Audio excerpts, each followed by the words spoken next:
Hello, everyone. Welcome back to the podcast. So today's part 2, following up from last week. If you didn't listen to the last episode, which was part 1 of cultivating pleasure even when you don't feel good, then I recommend to stop this episode and to go back and listen to part 1 first. So part 1 was really giving the context and some of the philosophy around pleasure to help us to expand our understanding of this very important field.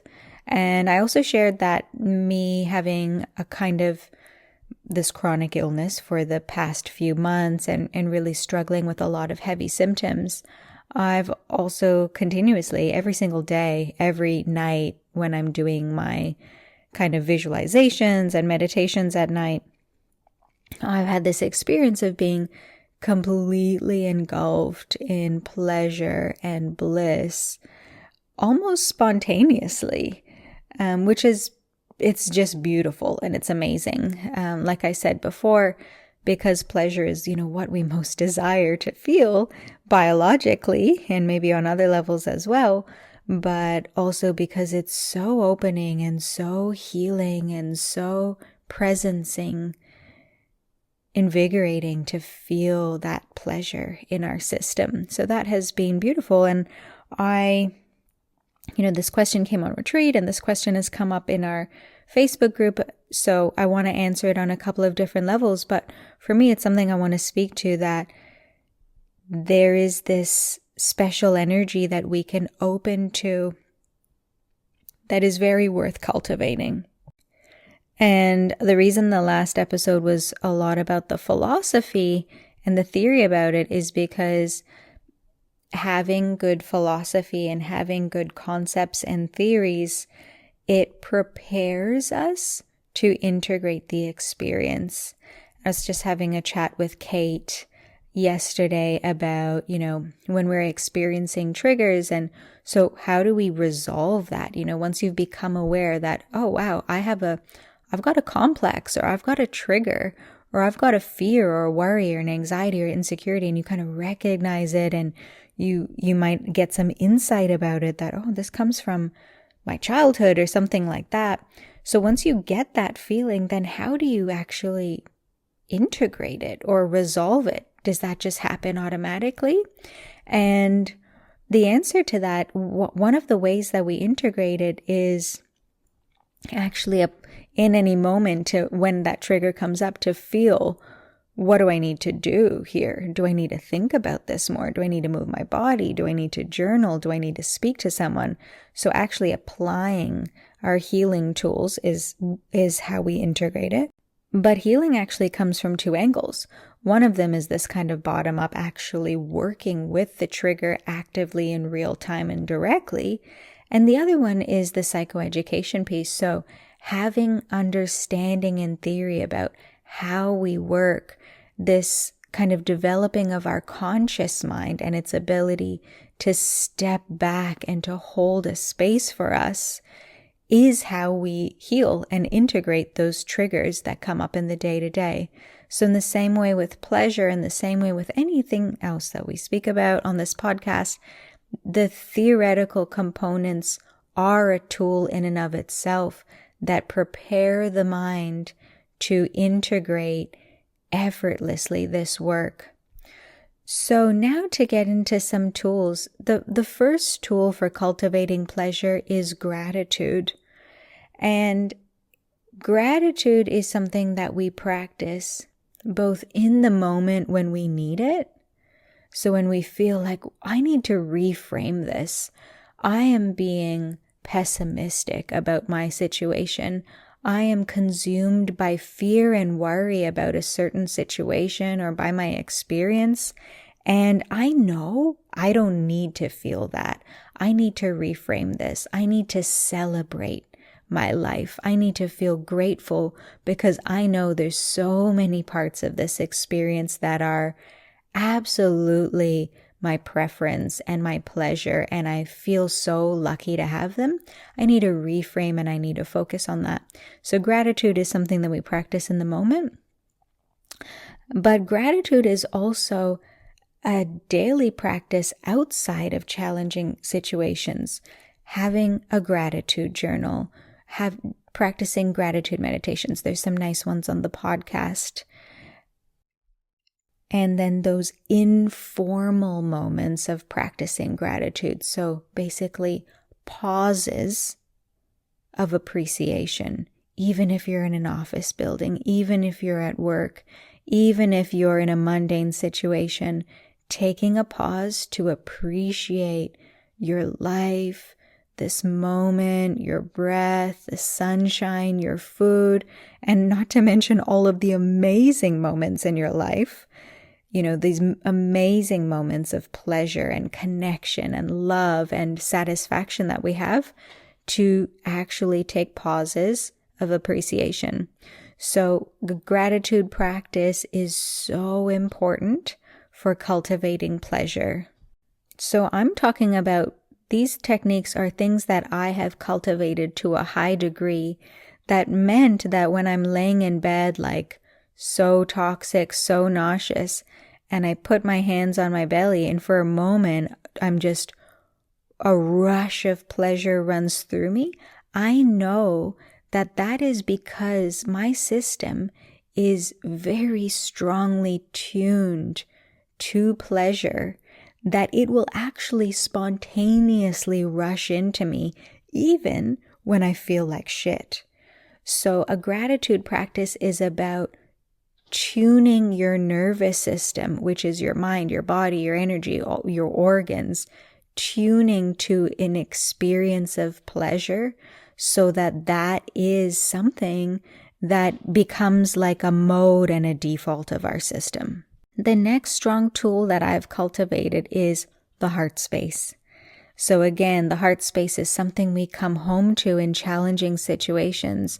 We place our hand on the heart when we're in meditation and we're processing sticky emotions, or we're feeling grief, or we're feeling anxiety, and you bring a palm to your heart. So we practice with the heart space and breathe through the heart to center us and to ground us in challenging situations. But also outside of that, to have a daily heart space practice. A 5-minute a day meditation practice is just a non-negotiable if you're someone who is interested in this podcast. It seems crazy to me that we could have no meditation practice, no pause practice, no digestion practice where we meet ourselves internally. So cultivating the heart space through any of the meditations on this podcast is something that is going to tune you to that deepest level of pleasure, the pleasure of your being. It's going to tune you more to that non-dual space, that space of stillness, that space of absence of content and form, our true nature, the deepest reset of our nervous system, the deepest reset of our whole being is through the heart space. So having cultivated that means that my system is got this direct line to being and to presence and to this deepest form of pleasure.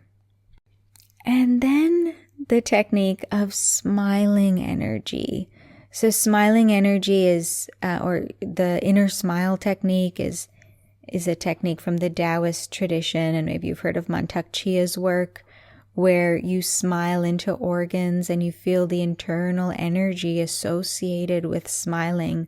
So that kind of expansive freedom, joy, brightness of inner being that comes from smiling.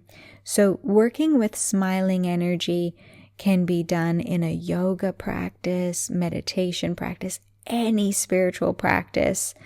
And this is what came on so strongly for me was, laying, super fatigued and all sick in bed and, taking a moment and putting my hands on my belly or on my chest and turning inward. And then this smile just beaming out from the center of my body into my cheeks. And I am familiar with that. I'm not like, oh, what's going on? Maybe something's wrong with me. I beam back at the smiling energy. I just let that flood my body. And I'm used to, there's a knowledge in my cells that this is so healing and presencing, and to surrender to that. And that's really that universal energy. It's something that exists around us. When we smile, we connect to this greater body of smiling energy that's ever present. It's just waiting to be connected to and to be experienced. Smiling exists. It's just about you and your personal vessel tuning in to become or receive or embody that smiling energy. So again, some kind of smiling practice. And actually, what I would love you to do is, if any of these 3 techniques kind of resonated with you, you felt attracted to, I would love you to take a 7-day practice starting today of 5 minutes a day of doing this practice. Gratitude, the heart, cultivating the heart space, or smiling energy. And there's a podcast about cultivating the heart space. There are many meditations for the heart space, for gratitude, and for smiling energy. So you've got resources to do this, or you could do all 3, but I recommend to take a 7-day practice. 7 days isn't that long. You can definitely do it, just 5 minutes a day. And don't just let this be theory. Also employ some practice. If 7 days feels like too much, then just do 1 day and see how that works for you. And then as a final kind of recommendation and practice for you, it would be for you to take a journal, and I would love for you to write down, it doesn't need to be a journal, it can be scrap paper, and I'd love for you to write down and make a nice big list, a nice big menu of what gives you pleasure. Is it movement to music? Is it some nice incense? Is it lighting a candle, having a bath? Is it cooking for yourself? Some people love grocery shopping, those crazy people. Is it going for a walk? Is it rubbing your pet's belly? Is it getting a massage? And your list will be filled with things that cost money and don't cost money, involve other people and don't involve other people, are just imagination based and mental based, and are physical based. And I want you to create that list. I want you to connect to the cultivating pleasure practice just by, making the list of it, just bringing more awareness to it, and then seeing what goes from there. Do you want to start to incorporate these? Do any of these fit in with the smiling energy practice or the gratitude practice? Cultivating pleasure means feeling pleasure and cultivating activities that feel pleasure and celebrating life and feeling gratitude and being connected to your heart and smiling more. It's actually simple. We need to kind of strip it back and just be this experience that we want to experience more. And this is, of course, in the domain of cultivating pleasure. There's also the whole domain about holding more discernment and more space and more objectivity around the things that don't feel good as well, which, as I said in the first episode, the first part is that that's not the topic of this podcast. So I hope you have enjoyed these tips. Like I mentioned last week, please listen, put the podcast down and then come back to it and listen again, get more out of it. These are free trainings that easily I could put into, a cultivating pleasure course and charge money for it. So I have free offerings for this reason, for you to really have this diverse array of teachings, and you can come back to as much as you want. And I would love for you to go into the Facebook group and to comment on the thread. What are some of the practices that you are going to try? Are you going to try the gratitude, the heart space, the smiling energy? And to connect with me there and to share with our community how you're going to actually take hold of your experience and make some moves in this direction of cultivating more pleasure in your life. It is so powerful to cultivate pleasure, and it's so powerful to experience the benefits of having cultivated pleasure so that it can spontaneously rush into your experience even when you don't feel good.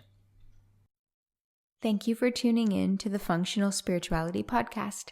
If you enjoyed the show, make sure you subscribe by pressing the plus button on iTunes or the following button on Spotify. This is going to ensure that this resource is available and top of mind when you most need it. So please subscribe now.